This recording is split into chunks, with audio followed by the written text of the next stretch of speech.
This is Josh Franklin with Kenny Carroll. This week's hitting the chip. We went to Osage Beach, Missouri, kind of doing a little cross promotion. It's the 2016 Lake Race, and tonight is the Festival of Speed.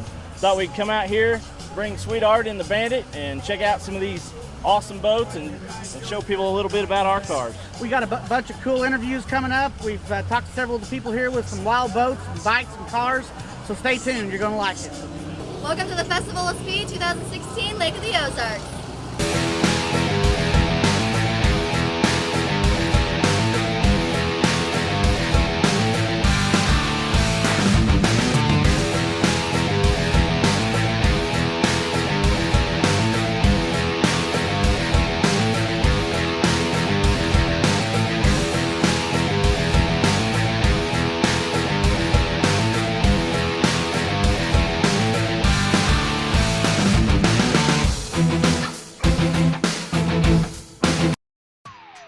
At the 2016 Lake Race Festival of Speed.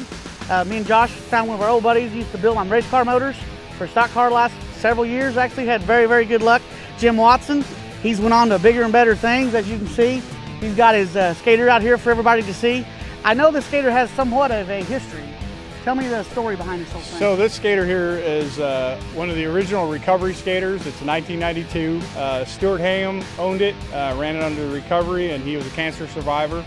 So that holds a real good meaning behind the recovery, and he went on to have multiple recovery boats after that. But the title of this boat's kind of the who's who in offshore racing from the 90s. It's got Stuart Hayham, Anthony Izzo, Art Gerard, and the late great Bob Morgan. This used to be the Cat in the Act 2 boat, which is really cool. One of the biggest reasons why I really don't want to get rid of the boat and want to keep it and keep the heritage. The fact that the boat's not been cut apart and not been converted, it's still in its original race configuration, is one of the really cool things about this boat. My son and I race it. He got to race it last year with me. 16-year-old kid piloting a boat over 100 miles an hour is a pretty cool thing for a father and son to do. So yeah, it's pretty exciting. What part does he play? Is he the wheelman or throttles? Or he is the wheelman, and I'm on the throttles. And as I say to Mom, he picks what we hit. I pick how hard we hit it. As long as you got that figured out. Absolutely. So it's a really good time, family sport. We really enjoy it. Now, what class would this boat race in? What would be the proper name for it? Sure, we run in the P2 professional 2 class, so we can run with open canopies. We don't have oxygen. We're not strapped in. We don't have to have a helicopter chasing us with divers. If we step up into the next class up, then you get all those costs and all that into it. And Mom wants us to keep it at the 105-mile-an-hour breakout to be a lot safer. Okay, yeah, that was my next question, is what kind of at-race speed will you see in this 105 mile an hour. They put a GPS unit in the boat, so they track it, and then they download that at the end of the race. So if you go faster than 105, they add time to you, and you're bumped up. You might not be the first boat across the finish line, but you still may win if the other guy's running 118, 120 the whole time. If Mom's not looking, what is top speed? It'll run into 140 to 150. And how long is it? It's a 40-footer. Yep. It's powered by what? A pair of 1,200 horse motors that we build ourselves, 600 cubic inch. Actually, it's kind of odd. We got Cabelco top fuel blowers on them. They said they wouldn't survive, and we did some modifications. So it's old school race type stuff. Well, I've been around you quite a while, and I've seen the boat come together, and it looks very, very nice. Kind of a long way from the last paint job I've seen. So, absolutely. So it looks really good. I appreciate that. Can you tell us about some of the sponsors you got on there? So we got Global Restorations is our big sponsor. They're actually our title sponsor, and they're actually right here with us this evening. Come down and see us.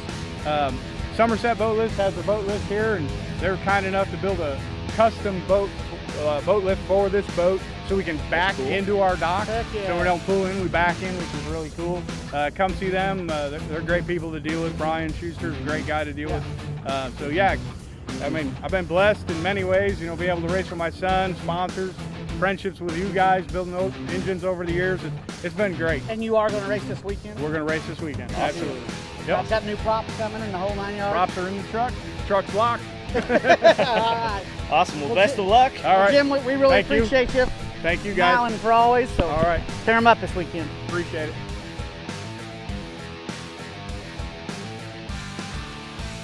All right, we're back here with Joey Myers from Straight Ace Paint Shop, custom and collision. Yes. Tell us a little bit about your shop, where you're located, and the kind of work you do. Currently, we're located near the airport in Camdenton. We do anything from hydrographics, which is water transfer printing, all the way to custom and collision repair. Gotcha. Now the hydrographics, that's the dip thing. Yes, you see, right? yes, that's a hydro dipping. We do it on a lot of gun stocks. It's super popular. Wheels, engine accessories. We can do it on about anything that you can imagine. Just about anything that would normally accept paint. Yes, exactly. Right. Yes. Anything but rubber. Anything but rubber. Gotcha. Now, do you make the design, or is that something you have to pick up? No, nope. That's actually, we have several suppliers that we buy film from. There's stuff available from camouflage to carbon fiber, flaming skulls. If you name it, it's out there. I know this isn't your only thing. What's the main thing you guys do? Really, actually, guns are probably Is it our really? most popular thing we do. Second best would be automotive stuff. That's awesome. Now you say you do custom hot rod stuff and collision? Yes. Tell yeah. us about that a little bit. We're a full insurance shop. We do anything from fender benders to major collision. We have our own mixing system that's it's a matrix paint. It's very high quality paint match. So we can pretty much do anything we need. Very cool, very cool. Is this one of the project vehicles that's kind of come? Yes, this one actually. Tell us about this. This is my stepdad's '68 Firebird. This winter we have big plans to redo everything. It won't look black anymore. Really? So It's it'll been be black for a long yeah, time. long time. It'll be totally different next time you see it. Any hints as to what we're looking at? Just say some bigger wheels and maybe a little more modern taste. Gotcha. Awesome. All right. Well, do you guys have a Facebook page? Phone Yes, number, yes. anything Look like us that? up on Facebook, Straight A's Paint Shop. From there, you can look at anything that we do as far as collision work and the hydro dipping. Eric, what's your name of your shop and where are you located? It's Warman Auto Works, and I'm 2 miles down on 42 in Kaiser. What's the main thing you work on? Well, we special interest vehicles, classics, hot rods. We do late model collisions also, but we just aim to get the old cars. We got some bikes going on. We got a couple of customs going on at the shop right now. These are just some kind of restorations we did. That's mine that I ride. My guy over here, he did the engine and put a cam in it, did some trick work to the engine so it's not stock. It was ugly, used to be mustard and ketchup. So we took the tins off of it, painted it, put a custom color on it. Nothing too tricked, just something nice to ride.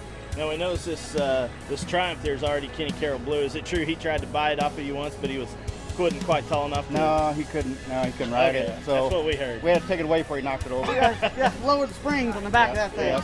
No, that sure is pretty color. I do like them old bikes like that, them old Norton, Yeah. all that stuff like that's really cool. This- Is that a customer bike? It is a customer's bike. He let us bring it down to show.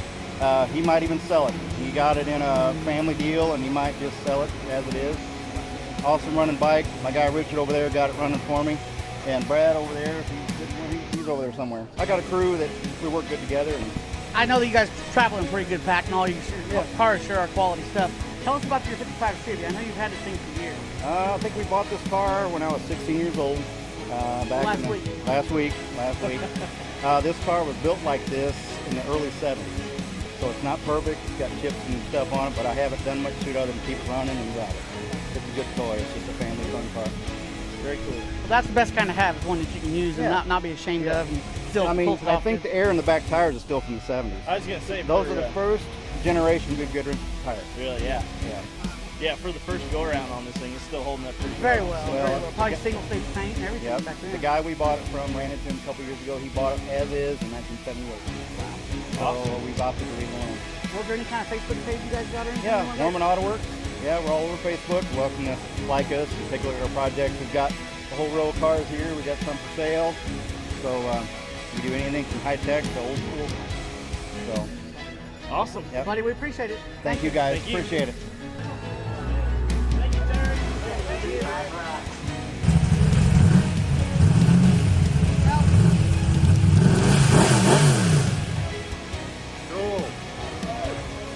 All right, well, we're back. We've wandered down the road here a little bit, and we've run across another type of race car where we normally turn left in circles every week. We found one here that goes left and right. We've got Randy Thompson with us a little bit, and what we have here is an SCCA looking car. We're gonna let Randy tell us about it. What is this thing? This is a 1965 Sunbeam Tiger that I've recently acquired. It's raced all over the country in vintage car races.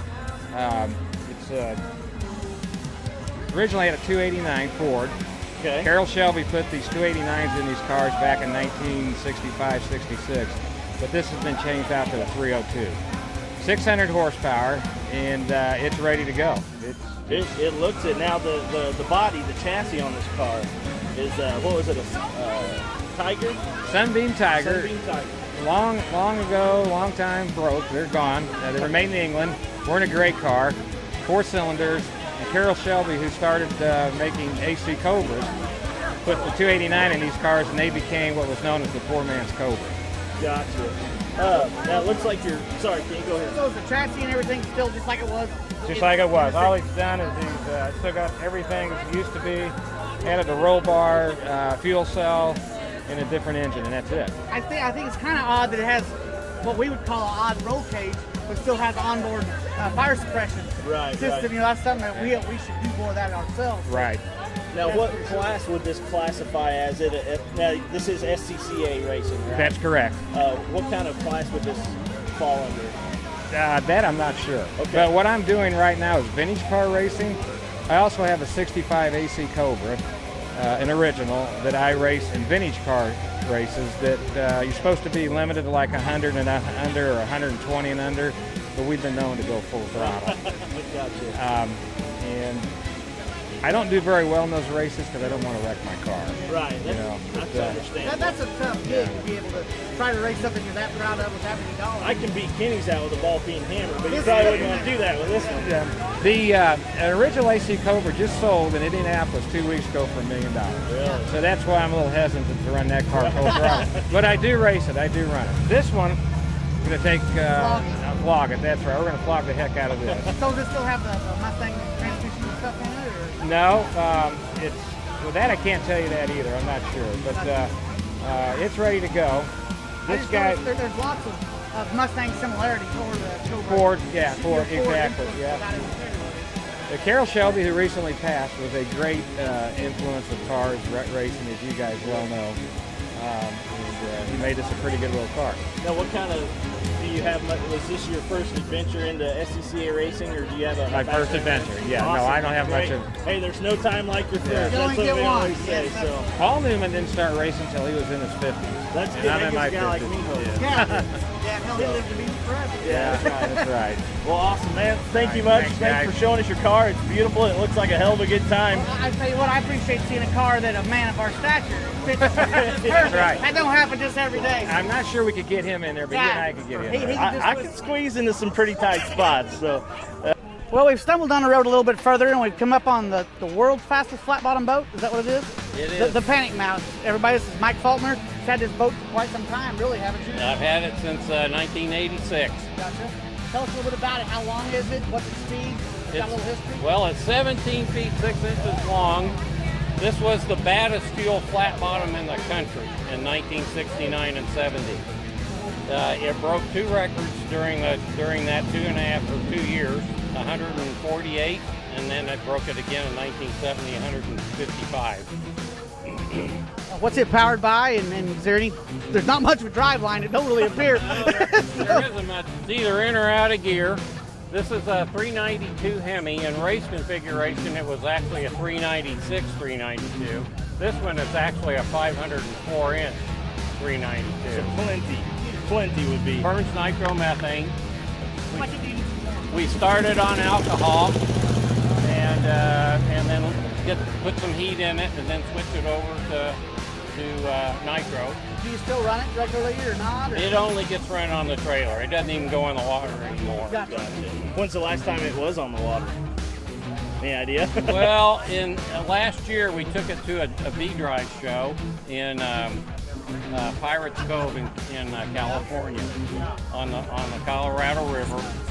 We put it in the water there, and it sat there all day long, and it took me 3 days to clean it back up. So it doesn't go in the water anymore. But this boat actually belongs in a museum. This is number 4 of 6. Where did it really originate from? California. It was a California race boat. Ray Caselli, the fellow that raced it, people referred to him to the Don Garlits to the drag boat world. He was badass driver. This is number 4 of 6 boats. This is the only one that's left. He crashed the other 5.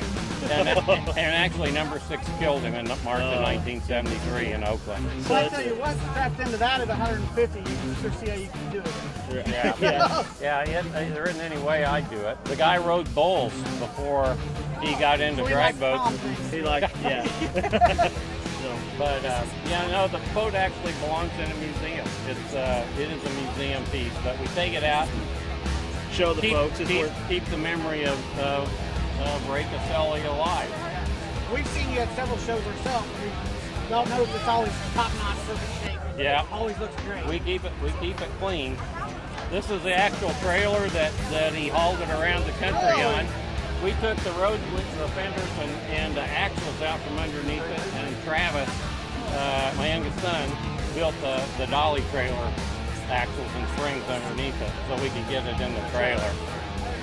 But we're going to fire it up tonight after the sun goes down. Do you have any kind of Facebook page or anything anybody can look you up, or a website? We don't have a Facebook page. If somebody wanted to, see the restoration of the boat, they can go on performanceboats.com or just Google Panic Mouse Restoration, and it'll come up. The page on Performance Boats actually comes up if you Google Panic Mouse Restoration. Now, did you do most of it yourself? Or did you farm No, it was all done out in California. It spent 2 years out there getting redone. I haven't even added up the receipts, so I don't even want to know. You probably best not to look. It's always best to not do that. That's kind of a rule of thumb in our world too. So yeah. Well, Mike, thank you very much. Can you got anything else? Well, it sure is nice, and it's a work of art inside, Work outside, of art and a front to piece back. of history, and obviously it's something special. So thanks for showing it to us. It is special. Kenny? Have a good day. Good to see you. We made it a little bit farther down the road. We come up with our old friend Ernie Dampier.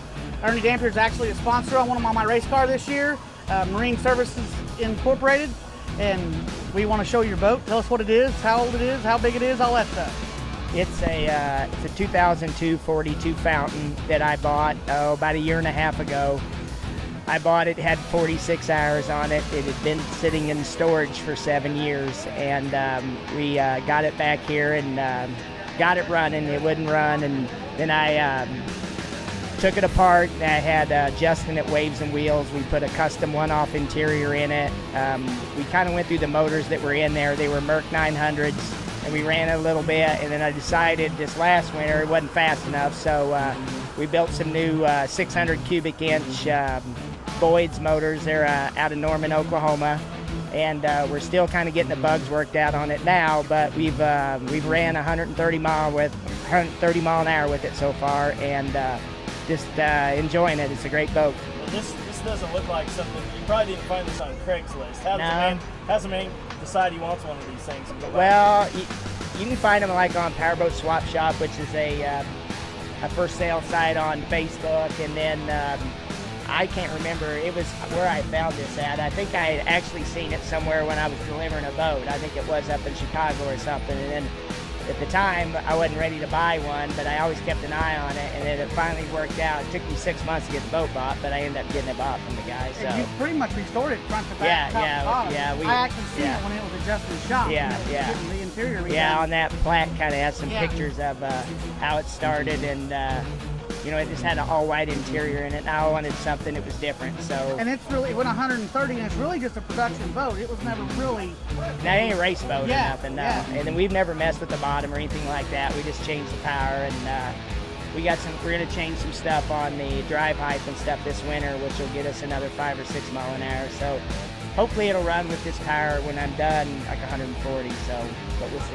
Now, you said something about finding this when you were delivering a boat. Tell everybody kind of what you do and yeah, what's your day job? My day job, I own a marine service company, and we specialize in transporting pretty much any kind of boat, from if you want your wave runner moved to the largest boat you can move on the highway, 70-foot yacht.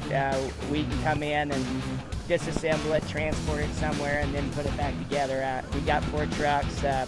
We move them all over the country, and I've been doing this for 10 years. So it's our only gig we do. We do it the right way, or we won't do it at all. So. And some of those take like a month prep time. Oh right? yeah, the super loads that we moved, like here at Lake of the Ozarks, we've moved 2 or 3 of the big boats like Miller time in here, and those boats, it takes me a couple, 3 months to get routes ready and prep for it. Right, But yeah, you can't just go blowing under overpasses. Sounds like a logistical nightmare to me. no, it is. It is. So. Well, there's tons of phone calls that go along with it, but it obviously seems to be somewhat lucrative. So Yeah, it's working out for at you. First, it took a long time to get where we're at, and we advertisement, we don't advertise. Our best advertisement is word of mouth, and as people find out that we do these kinds of boats, and nobody will take them apart and put them back together, it gives us, we kind of have a niche, so we move a lot of big boats just because we'll do the whole job from start to finish. So. If somebody wants to check you out, do you have any Facebook page? Yeah, I have a Facebook page and I have a website. It's www.marineservicecompany.com. So you can get me there on the Facebook page or my website. So, or give me a call on my cell phone. So, yeah. Go ahead. No, Well, I don't think anybody's very surprised if you put bigger motors in it. No, that's me. Yeah. I'm surprised with the yellow and everything else in the black. No kidding. So we've known you a long time, and we know it's going to be the baddest one on the lake. So we appreciate you talking with us. No Josh, problem. You got anything? Nope, I'm good. All right. Ernie. Thanks, man. Appreciate it. All right. Well, that just about does it for this episode of Hitting the Chip. What do you think, Kenny? When you got legs like mine and you walk up and down this thing 2 or 3 times, I am We're tired. slick. Thank goodness God. we found the girls. What's your name? I'm Allison. Allison. Kylie. Allison and Kylie here with Slumberland. And do you feel something vibrating? It ain't me. Is that you? I seriously feel something. Anyway, thanks. Yeah, go ahead. We're going to take it easy now. Thanks for watching this episode, and we'll catch you later.